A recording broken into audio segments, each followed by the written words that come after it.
Hello good day everyone. আজকে আমি আপনাদেরকে দেখাবো শীট পাইলের সেকশন মডুলাস।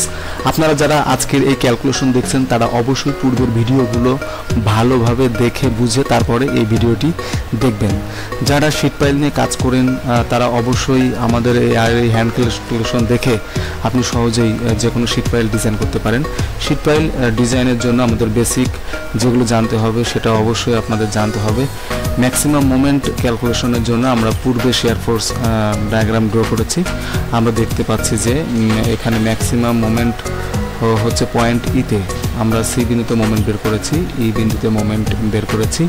আসলে ই বিন্দু সি বিন্দু এই পয়েন্টগুলি কোথায় সেটা আপনারা পূর্বের ফিগার দেখে বুঝতে পারবেন। তাহলে ম্যাক্সিমাম মোমেন্ট আমরা ক্যালকুলেশন করলাম, ম্যাক্সিমাম মোমেন্ট থেকে আমরা সেকশন মডুলাস ক্যালকুলেশন করব। সেকশন মডুলাসের সূত্র হচ্ছে maximum moment by shear stress. Viewers, আমার এই ভিডিওটি দেখে যদি আপনারা বিন্দুমাত্র উপকৃত হয়ে থাকেন তাহলে অবশ্যই কমেন্টস করবেন, শেয়ার করবেন এবং সাবস্ক্রাইব করে আমাকে নতুন ভিডিও প্রদানে উৎসাহিত করবেন। আজকের ভিডিও এখানেই শেষ করছি। Thank you.